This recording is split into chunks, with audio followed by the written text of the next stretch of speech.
Kenapa? Atas komentar BPN terhadap kuliah umum Bapak yang di WIN kemarin.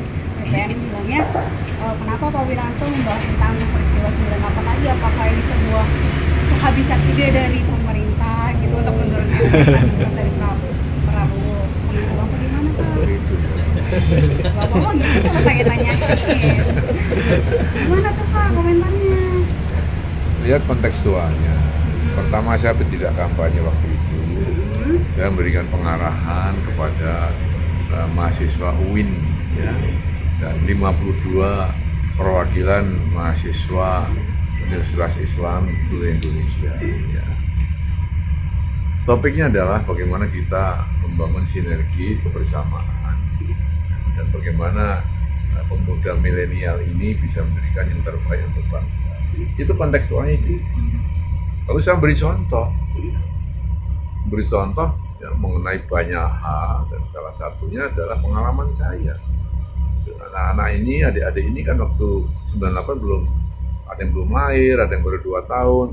Saya kasih contoh ya bahwa tatkala kita dihadapkan antara kepentingan negara, kepentingan umum dan kepentingan sendiri, maka kepentingan sendiri harus dikalahkan. Ya, makanya saya cerita pengalaman saya pada saat itu, ya, saya mendapatkan satu kepercayaan dari Presiden, mendapatkan posisi yang cukup kuat untuk menjalankan Pangap plus Panglima Komando Operasi Keamanan Keselamatan Nasional, dan posisi seperti itu sangat kuat. Ya, bisa saja saya ambil alih kekuasaan, tetapi setelah ada pertimbangan, bisa bincangkan di Merdeka Barat dengan para staf, ya ternyata memang banyak mudaratnya ketimbang manfaatnya. Dari situ ada dialog, ya biasa aja kan, dialog antara staf dengan panglima. Saya tidak mengada-ada kalau kemudian mengatakan ini masalah politik, ya nggak ada kaitan dengan politik. Jadi bukan untuk menurunkan Prabowo atau bukan untuk memblunder, kan kalau ada yang tadi saya sudah jawab tadi. Coba pakai kecerdasan intelektual Anda. Enggak Pak, terus Anda tadi salah satunya adalah bagaimana proses, lihat kontekstualnya. Kalau tiba-tiba saya ngomong begitu, barangkali ada salah. Tapi BPN juga bilang, Bapak mengeluarkan wacana negara untuk persiapan debat pengalihan isu blunder terorisme Pak. BPN yang bilang Pak, bukan saya. Pak, ya tanya BPN. Minta tanggapan Pak. Ya nggak usah ditanggapi. Memangnya semua orang ngomong saya tanggapi. Ya, memangnya kerjaan saya tanggapi ngomongan orang. Ya, dia. Ya. Kalau soal Pak Prabowo yang mengajak rakyat untuk berlebaran tanggal 17. Nggak tanya Pak Prabowo, jangan tanya saya. Tanggapan Bapaknya? Yang masuk semua orang saya tanggapi. Iya, terus kan ada persiapan debat salah satu Medan keamanan. Ada masukan dari Bapak? Oh ya itu kan semua kan punya persiapan. Nanti saya tanya, oh ada apa Pak? Nah, enggak bagus lah itu. Ya biar aja lah. Beliau itu kan sudah pengalaman semua. Dua-duanya punya ya referensi, punya pengalaman. Biarkan kedua beliau berdebat di depan publik. Ya, nggak usah diganggu. Tapi secara langsung Bapak ada peran. Mentor ya Bapak. Mentor Pak Jokowi. Kan setiap persiapan debat tuh biasanya Pak Jokowi ada mentornya begitu Pak. Oh, ada ya? Ada. Saya mau tanya kamu ada nggak? Ada. Oh, makanya ada. saya. Kalau soal sudah tahu kamu tanya. potensi golput Apalagi di Karawang masih banyak perusahaan yang belum meliburkan karyawannya Oh, Pak. ya? Terus komentar Bapak gimana? Terus kan belum meliburkan. ada. Memang belum libur sekarang. Makanya ya biar akan aja. ada keputusannya Kak dijadikan cuti bersama gitu Pak. Karena belum libur kan? Iya, saya nanya akan ada keputusan untuk meliburkan. Nanya biar... KPU, nanya Bawaslu. Jadi Jangan bukan nanya dana saya. Bapak ya. Terus apa lagi? Pak, satu lagi Pak, soal terpidana teroris Bali, Hambali. Ada desakan Pak supaya tidak diadili di Amerika Serikat. Sikap Indonesia gimana Pak? Terima kasih ya Pak. Pak, untuk tempat-tempat yang rawan. Nggak bisa saya jelaskan. Teknik pengamanan, strategi pengamanan tidak saya jelaskan ke publik. Kita sudah mengidentifikasi daerah-daerah rawan dan sudah ada cara-cara untuk mengeliminasi itu. Tetapi tidak saya jelaskan dong, nggak kepada publik. Ini kan masalah-masalah yang berhubungan dengan operasional. Nanti kalau saya jelaskan kepada Anda cara kita ngatasi seperti ini, nanti yang mau ngaco nanti pakai cara lain. Ya, biasa. Pak, wilayah mana yang indeks kerawanannya masih tinggi, Pak? Kenapa? Daerah mana? Beberapa daerah. Tidak cukup Pak, itu. kemudian antisipasi. Beberapa daerah di Jawa ada, di luar Jawa ada. Timur atau barat? Ya. Udah cukup. Itu cukup. Jangan mendesak lagi. Kita sudah tahu. Apalagi hoax. Kan ada ITE, undang-undang ITE ada, undang-undang pidananya ada, ya. Tapi kembali saya katakan tadi bahwa hoax ini kan menteror masyarakat. Terorisme itu ada yang fisik, ada yang non fisik. Tapi teror karena menimbulkan ketakutan. Terorisme itu kan menimbulkan ketakutan di masyarakat.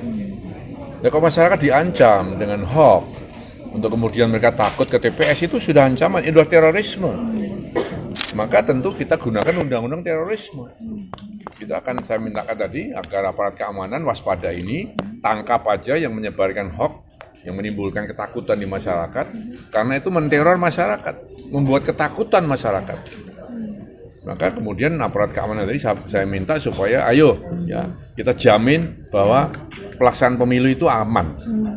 Ya, baik dalam rangka rapat umum, hari tenang, pelaksanaannya, purnanya, penghitungannya. Sudah ada tadi secara detail cara-cara mengamankannya bagaimana, kerawanannya apa, cara ngatasinya bagaimana. Itu detail sekali karena memang sudah kita bicarakan dari dulu.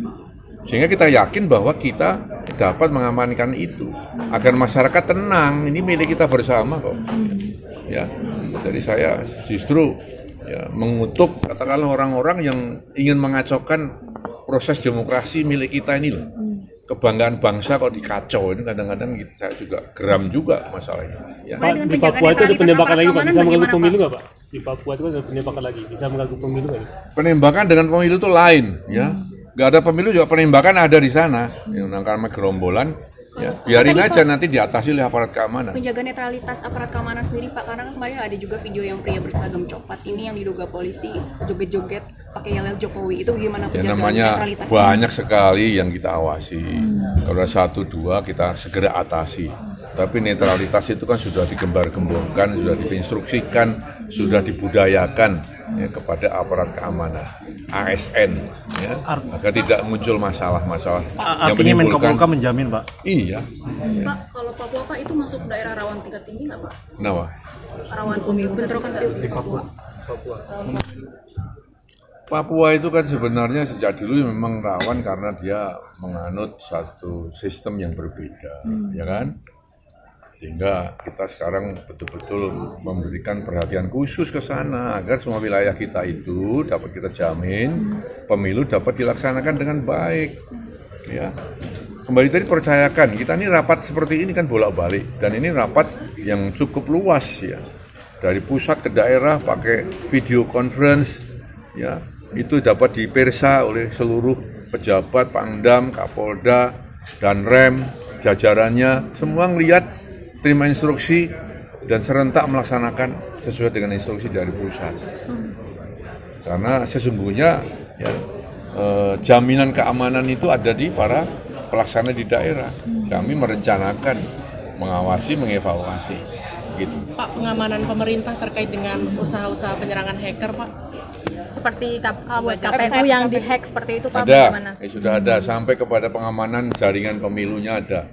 Pengamanan instrumen yang ada di pemilu juga sudah ada. Nggak saya jelaskan. Ya, siapa yang amankan, bagaimana cara mengamankannya. Pokoknya ada macam-macam tangkap. Ya, gitu aja. Berarti Menko Polhukam kerjasama dengan Kominfo atau dengan BSSN? Dengan BSSN, Kominfo, KPU, Bawaslu ada linknya ada.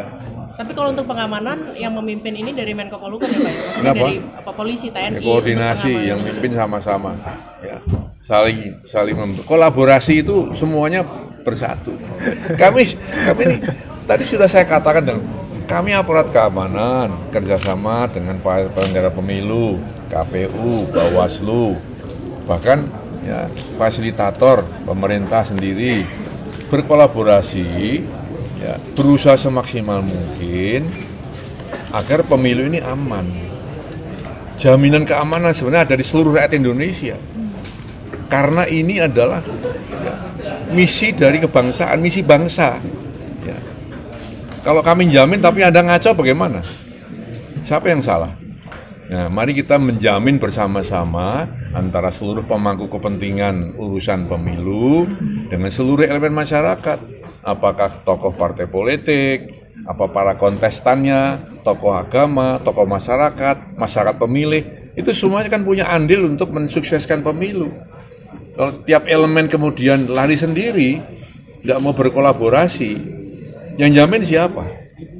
Kita minta jaminan dari seluruh elemen ini, ayo kita sama-sama mengamankan pemilu, begitu. Ya, Pak, udah ya, cukup. Kalau satu anggota Brimob diduga Pak, Pak, satu anggota Brimob yang tewas karena hari ini Pak.